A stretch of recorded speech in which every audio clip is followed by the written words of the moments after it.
Bonjour, c'est la 3e édition de cette émission des Observateurs. Donc maintenant, vous connaissez le principe. Tout ce que vous allez voir a été réalisé par des amateurs et ces photos, ces vidéos, ces témoignages ont ensuite été édités et vérifiés par des journalistes. On commence notre petit tour du monde avec l'un des tout premiers à avoir rejoint notre réseau d'observateurs. Il s'appelle Ernesto Aibi et il est infirmier dans l'armée américaine. Direction l'Irak avec Ernesto Aibi. Cette vidéo date de février 2009, mais ce n'est qu'aujourd'hui qu'elle buzz sur Internet. Un instructeur de l'armée américaine briefe des policiers irakiens. You guys better figure out where your loyalties lie. Are you loyal to Iraq? Shia? Sunni? What is it? You want to fight for your country? Or are you better off having me die for your country because you're too much of a fucking woman to do it yourself? Barack Obama a déclaré que les troupes américaines auront quitté l'Irak d'ici à 2010. Tous les regards sont donc tournés vers les forces de l'ordre irakiennes. Mais le discours de l'instructeur américain va-t-il trop loin? Ernesto Aibi a servi en Irak. C'est un instructeur et lors d'une session de formation, il est normal de jouer sur le stress émotionnel. Ces policiers n'osent même pas descendre en bas de la rue alors que les soldats américains ont parfois des centaines de kilomètres à parcourir pour se rendre dans des zones de combat. Un blogueur irakien réagit sur le site des observateurs. Si tu veux entraîner quelqu'un et gagner son soutien, tu ne dois pas l'insulter. Cela fait 6 ans que les Américains sont ici et ils n'ont rien perdu de leur arrogance. Après l'Irak, passons chez le frère ennemi, l'Iran. Ces dernières semaines, les journalistes n'étaient pas vraiment les bienvenus dans le pays. Mais nos observateurs, eux, ils étaient dans la rue, dans les manifestations, avec leurs caméras numériques.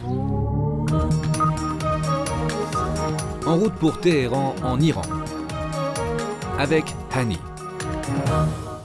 Les images amateurs des manifestations en Iran ont fait le tour du monde, notamment celles de ces policiers à moto armés de longues matraques. Ce sont des membres de la police anti-émeute, l'ancienne garde royale.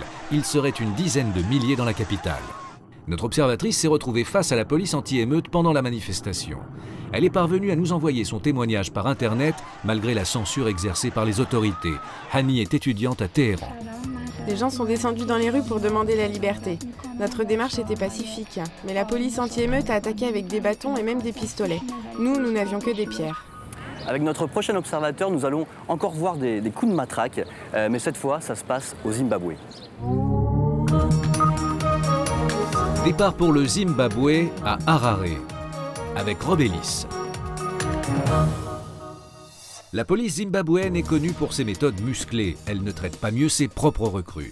Sur ces images amateurs, les officiers du dépôt de police de Tomlinson à Harare font subir aux nouveaux un très violent bizutage. Ils appellent cela le jour de la paye. Les policiers tabassent leurs collègues avec un pay stick, une matraque extrêmement dure faite de bois et de fer. On entend un officier crier « Tue-le » en Shona, un dialecte zimbabwéen. Rob Ellis a servi dans la police zimbabwéenne dans les années 80. Lors de mon entraînement, je n'ai jamais rien vu qui ressemble à ce qu'on voit dans cette vidéo. Ces recrues intègrent la police pour défendre les intérêts de Mugabe, pas l'intérêt public. Quand notre observateur Nick nous a envoyé cette vidéo, on a vraiment d'abord cru que c'était une blague, mais en y regardant de plus près, malheureusement, vous allez vous apercevoir que c'est loin d'en être une. Dernière étape, l'Afghanistan avec Nick Fielding. Nick nous alerte sur cette étonnante vidéo publiée sur YouTube. Ce cyber-présentateur dit qu'il a l'air charmant, mais son message fait froid dans le dos. And you are watching Exclusive News Network.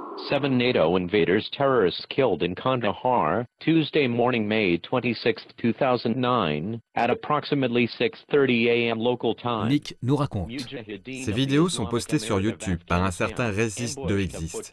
Diki répète très fidèlement les communiqués publiés sur les sites officiels des talibans afghans. Mais les chiffres donnés sont fantaisistes. Parfois, il annonce que les talibans ont tué une dizaine de soldats anglais en une seule journée. Sur Internet, les talibans ne connaissent pas la défaite et Dicky continue d'annoncer sur YouTube chaque semaine son macabre bilan. Voilà, et bien j'espère que cette émission vous aura donné envie de rejoindre notre équipe d'observateurs. On se retrouve maintenant sur le site observateur.france24.com. Venez discuter avec nos journalistes et aidez-les à couvrir l'actualité dans votre pays.